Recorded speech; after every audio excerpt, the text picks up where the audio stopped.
everyone, welcome to Auntie Ami channel. How are you? How are you doing?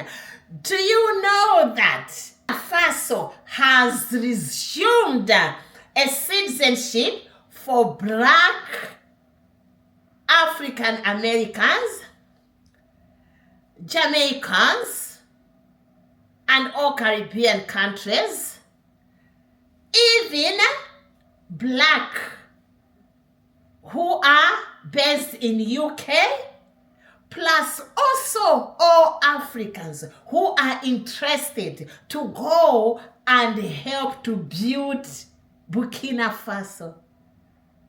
Listen and listen carefully, because already 700 sons and daughters of Diaspora returned home to Burkina Faso. This is in connection with Traoré's call to return home. What did he say in his inauguration or welcoming speech? We are going to listen together. And also, 1,000 Americans have so far received citizenship. So, is that not interesting? Let's subscribe, like, comment, and share as we listen to what Traoré said. Don't forget to subscribe, like, comment, and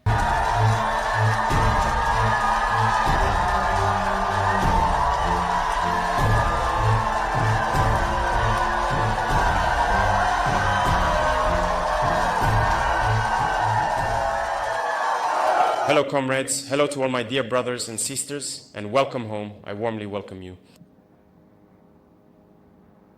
This morning, I wanted to thank you from the bottom of my heart. Thank you to those of you who took your time and energy to make the journey from the land of upright people to return to your roots. As they say in English, back to your roots.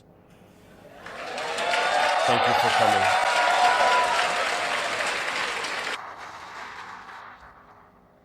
You have truly shown us a genuine sense of brotherhood among us.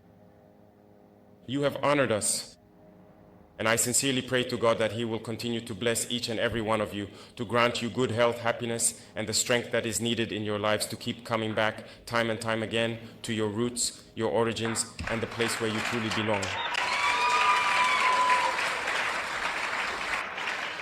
Among you, there are elderly people, very elderly, who despite their age made the journey with you.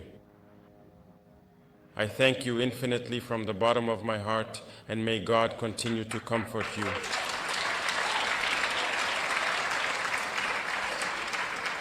I am with you every step of the way during your stay among your brothers. Every evening on television, I try to see what activities you have been involved in. And I can admit that I am very happy with everything you have already been able to discover. But I pray to God that time will still be on our side, and that you will be able to return and be able to discover many more things throughout Burkina Faso. Certainly, many were advised not to come to Burkina. You are now our ambassadors, and I think you are the best positioned to help others understand that Burkina Faso is far from what those Western media try to portray to the world. Burkina is a welcoming place, Burkina is resilient, Burkina stands tall, and Burkina is alive. And thank you for proving this to the world.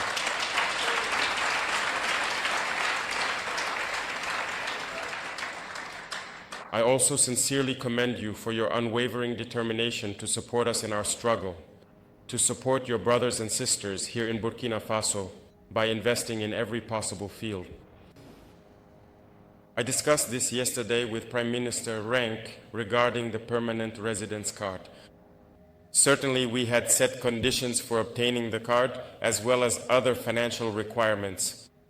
But we have decided to waive the financial requirement for you so that you can obtain it.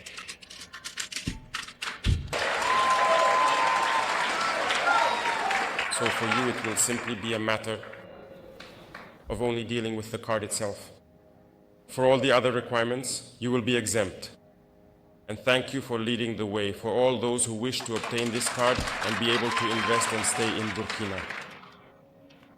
That being said, Burkina Faso is a country under construction. I think many opportunities have been presented to you. There are still many more opportunities. For example, the matter of radio and television. I can also assure you that I will do everything I can to support the creation of such a radio or television station here in Burkina Faso.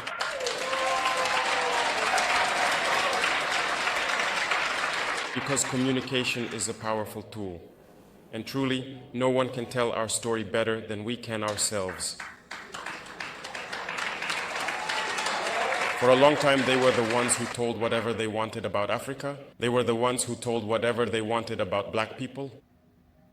Now it's time for us to say no to that and to tell things as they really are. I encourage you to pursue this project. We will provide a lot of support. Burkina Faso is under construction. We have started to change many of our laws to allow for better coexistence, but also to secure the investments of Burkina Bay people and of all those who wish to come and invest in Burkina Faso. If we take the real estate sector, for example, it is a rapidly growing field in Burkina Faso. We are also looking at the fields of agriculture and agricultural processing, especially the agri-food industry and energy. In short, there are many sectors that are open, and we need the brains of our brothers to come and build here. The industries we need to process our raw materials. And it is we who should feed the world, not we who should go and beg before the world. And it is entirely possible for Africa to feed the world. So I invite you to reflect, perhaps come together, but I assure you that we will support you so you can invest in key sectors in Burkina Faso, which can be beneficial to you and to all your brothers here. And that is the very essence of our struggle. The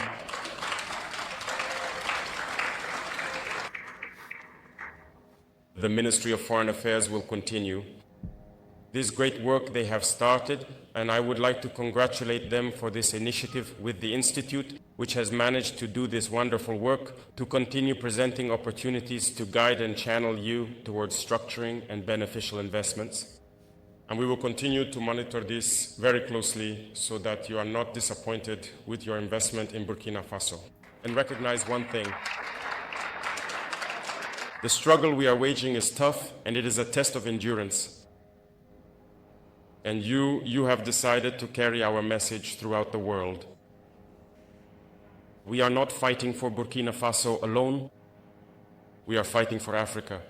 We are fighting for black people. We are fighting for the dignity of Africa. We are fighting for the well-being of our people. And anyone who fights for the dignity and well-being of their people also carries something in their heart. We stand wholeheartedly with all peoples who fight for justice, for equality, and for well-being. And we are friends to all peoples who respect us and who respect our sovereignty and our dignity. And thank you for standing with us in this struggle we are waging. It is very difficult to wage this kind of struggle. And I know that you know this better than I do. To see Africa awakening and rising is truly a nightmare for some people. But nevertheless, Africa is waking up, and Africa will awaken.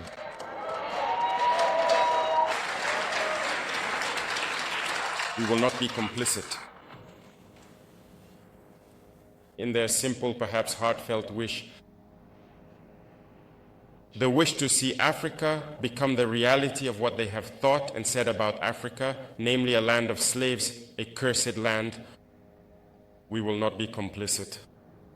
Nor will we go along with them so that what they think becomes a reality. We will tell them that Africa is a continent of hope, a continent of fighters, and Africa is a continent of the future. And we are going to fight for that.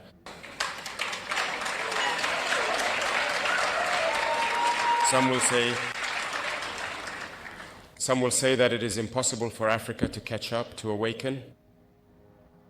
We were told this when we wanted to take our country's destiny into our own hands, that it was impossible to do what we wanted. Others tried to discourage us. They always cited examples of African heroes whom they killed to tell us that these heroes tried but could not succeed, to make us believe that our struggle is a lost cause. But we said that impossible is not African. If impossible were African, our grandparents, our ancestors suffered greatly. There is no other people in the world who have suffered as much as Africans. No people can claim to have survived after all the ordeals that black people have endured. We remember that, whether it was colonization, slavery, or the Arab-Muslim conquests here, Africans have experienced all kinds of oppression, all kinds of treatments aimed at exterminating us. They wanted to wipe out the black gene because it was always the brave young people they took, killed, and deported. So Africans are the most resilient people in human history because we have withstood all the barbarities inflicted upon us. But today we must carry on with the struggle for justice and equality. And that's why I want to thank you again for the fight you are leading, because the continent is still suffering. Look at what is happening in Sudan. Our black brothers are being exterminated. Look at what is happening in Congo. Look at what they are doing to each other in the Sahel. Everywhere they manipulate black people so that we kill each other. They send weapons and we keep killing each other. This must stop, and it is absolutely possible. And the very first weapon that we can use and that you can also use is communication, one of the most important tools in any situation. It is to explain to black people where they come from, who they are, and where we can go. And it is absolutely possible, and I congratulate you, I encourage you in this fight. Wherever Africans gather, we must always strive to truly understand one important thing. Only united can we go far. And we must manage to unite one way or another. And this falls more to the youth today, but also to the elders, who must be able to explain to the youth what they experienced in the past and how we should behave today in order to unite. And I am counting on each and every one of you to continue this fight wherever you are. Because today we are being fought not only by imperialism, which is trying by all means to make us disappear, but also by our own brothers. Some of them are servants of imperialism, but others act simply out of self-interest. Personally, I would say that there are many African heads of state who do not like me. There are a great many who do not appreciate me. Maybe it's because they're jealous. Maybe also I am a threat to their masters. Whatever the case, I don't hold it against them. And they pretend, when people meet them, they pretend to like me. But I know that there are many who do not like me. But our prayer is that God will truly change their hearts. That God would fill their hearts with love, not for us, but for their people. So that they love their people and fight for their people. Because we will continue to preach the message so that their youth will awaken. And I pray to God that He will put love in their hearts, that they will love their youth, love their people, and fight for the well-being of their people. Maybe through this we too will benefit from a bit of love from them. And I pray to God that this may happen, and very soon that we may look in the same direction, see that we must fight for the well-being of our peoples, our youth, our continents, our countries. And through this, there is no other choice. We will unite. Because Africa is immensely rich, we have a huge market, and we have brilliant minds all over the world. And we are going to bring all our brilliant minds to work with us. Africa needs all its sons and daughters in order to develop. And you carry this message, you carry this fight. And we must do everything to ensure that this fight succeeds, and as soon as possible. That is very important. Because you must see this fight succeed in a very short time, and it is entirely possible. So I encourage you, I congratulate you for everything you are doing. And before I finish, I warmly invite you, whenever you have the opportunity, to come back and visit Burkina Faso, because we are truly going to transform Burkina Faso, making Burkina an inspiring example for others, so that people everywhere can see and understand that it is indeed possible. We are going to move forward from this situation of war, carefully rebuild the country, make it even better, and show everyone that it is truly possible. And that will motivate others to follow the same path as us. Thank you for your support. Thank you for the warmth you have brought us. Thank you for the love you have come to give us. And I pray to God that you all return safe and sound, and that you come back again. Here in Burkina Faso, invest and live peacefully whenever you wish. Thank you very much to everyone. May God be with you. May God bless you. The homeland or death, we shall overcome. Thank you. As you've heard in the speech, Traoré has made a strong ideological pitch. He frames welcoming African descendant people from the diaspora, especially Black American and Afro-Caribbean, as part of Pan-African mission. This is not just symbolic. Traoré is explicitly positioning diaspora Africans not merely as tourists, but as partners in national development, encouraging them to invest, live and work in Burkina Faso. This is what Traoré is doing. And you can see a lot of our brothers and sisters in diaspora are very interested, not just because it's Burkina Faso, but just because they know that Traoré is the leader who is really motivating a lot of people around the world. Burkina Faso is making it easier for people of African descent to become citizens. You know, most of the African countries have made it easier for our brothers and sisters in diaspora to return back, but Burkina Faso has made it into 2 tiers, which is so welcoming. Is it all about how? Tier 1 for people who can trace their lineage through DNA or other proof to Burkina Faso. That's tier 1. Tier 2, more broadly for any Black diaspora, regardless of whether they can prove specific Burkinabe ancestry. This is part of a decade of return and idea making the concept of returning to one's ancestral land more concrete. Burkina Faso is actively encouraging diaspora investment in key sectors, agriculture, energy, food processing, and more. For many diaspora Africans, investing in their homeland is appealing not just financially but emotionally. There is a desire to contribute to something larger than personal gain. Many Black Americans or Caribbeans feel a strong pull to reconnect with their roots. Returning to Africa offers a chance to explore heritage, culture, history, and identity in a way that's deeply meaningful. As you can see, this is happening.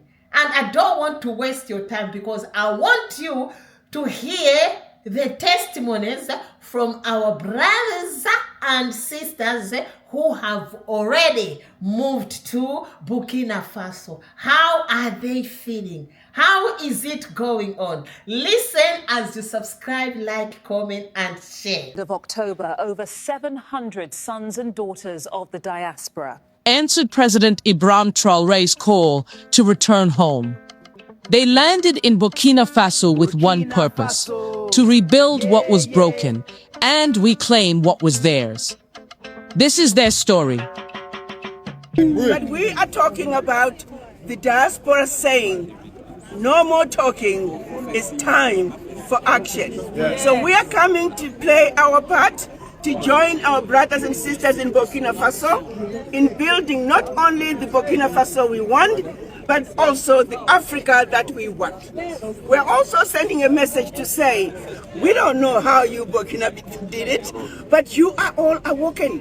You were able to create that critical mass of black people who were awoken and understood that unity of purpose is a must. And this moment, it is a wave that we must ride united. Yes. So yes, as a united front of African diaspora, we're coming to join our brothers with a song that says, no more exploitation of the African continent, no more misrepresentation and falsehoods about Africa, no more treating black people as second-class citizens.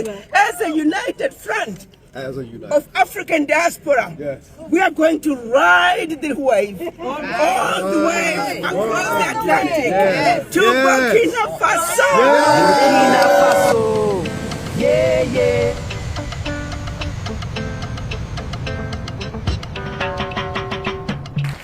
Oh, what is right is right, what is wrong, plain and simple. This is one thing about fact and truth and right, they don't change.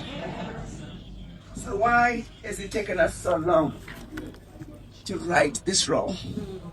It's because we were defeated where it matters the most, which is the mind. We were unable to create that unity of purpose, that critical mass of people who get it.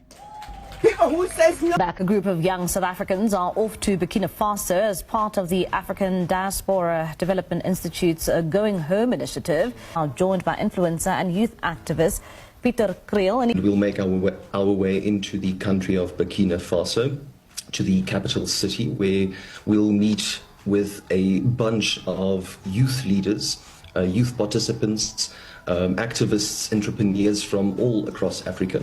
And I have to say that I am very honored to have been chosen as one of these youth participants. Peter, when it comes to this initiative, why is it so important for you to participate? I think it's important because as Africa develops and evolves into the future magnet of the world, it becomes a place where we need to understand that Africa is much more than different lines on a map. It's a place where we need to stand together for people who are originally from Africa, whose ancestors are from Africa, and for people who have lived in Africa and who have contributed in Africa for hundreds of years and who wants to make a future in Africa.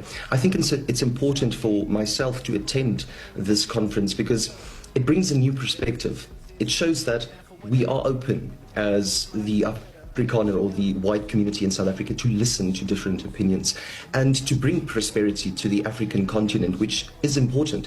As a descendant of Europeans, I've not been in Europe. My descendants have not been in Europe for 400 years. We should not be caring about the prosperity and the future of Europe. We should be caring about the prosperity and the future of the African. Everybody live from Burkina Faso, Ouagadougou. It's been over 3 months since I've been living in Ouagadougou, the capital of Burkina Faso. I'm coming to you from a local cafe I sometimes visit. It's been a while. It's been about a month at least that I've gone and I've done a personal video. Been trying to figure out a lot of things, trying to learn the local language, Malay, and reluctantly French. I said, let me come on since this guy, Kurt, was shot in the face in front of the whole world in Utah. Ooh, is America headed toward a civil war? Oh my God. People want to know what's going on in Burkina Faso, a lot. Look, Burkina Faso is a developing country. If you've been to Ghana, it's about 25 years behind Ghana. That's not bad in the sense that they now have a presidential leader where he is really working hard to develop the nation. It's also good for people who are entrepreneurs, who want to make money. This is the place to come.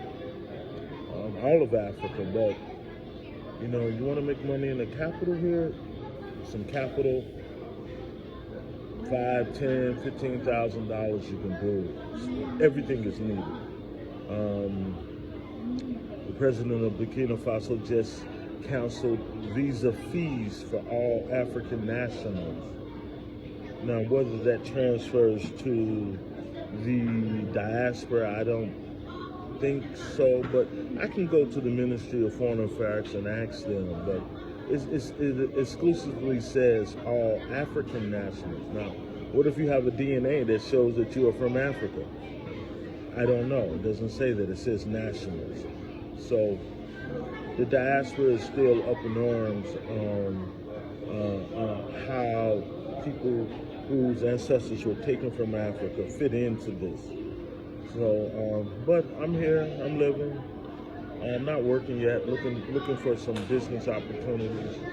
If people who are interested in investing in Africa, holler at me. Tell me what you want me to talk about. Let me be that go-to guy for Africa. If you want to know if something is true or not and what's going on, let me know. I'm just here again in Ouagadougou, enjoying myself, and yeah.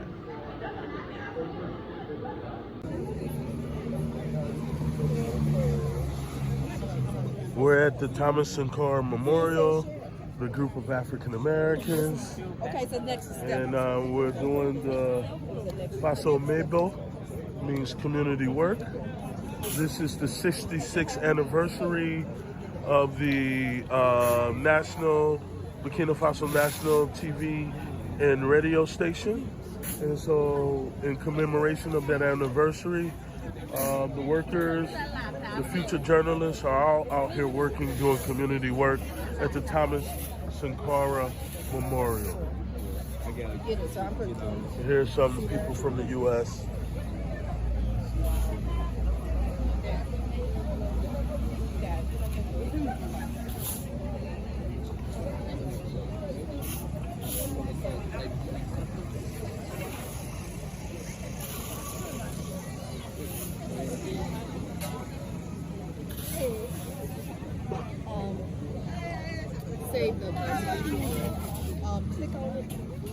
What do you think? Are you ready to return back to Burkina Faso, our ancestral land? Because this is very interesting. As you know, many individuals are returning to Burkina Faso largely because of deliberate Pan-African invitation, the promise of citizenship through a right to return, economic opportunity, and deep desire for cultural and ancestral reconnection. And for many again, it's both a personal journey of identity and a chance to participate in shaping Africa's future. Don't forget to subscribe, like, comment, and share. Thank you very much for your support and love. Continue to support this channel. Subscribe, and like this video. Thank you very much to all my subscribers, both returning and new subscribers, for your love. Once again, thank you. Ciao, ciao. Bye.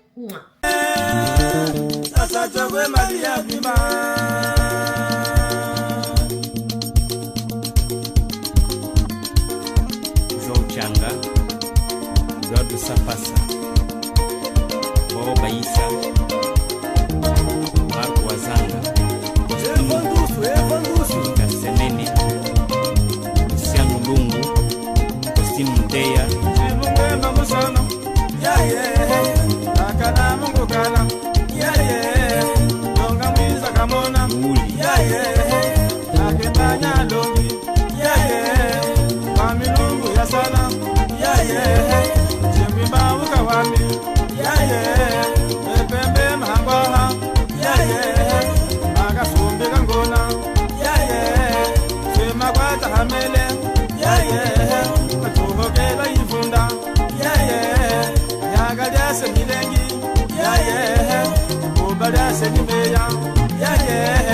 Ilunga chikwe te washina Ulaya, yeah, mumbada wa chipinja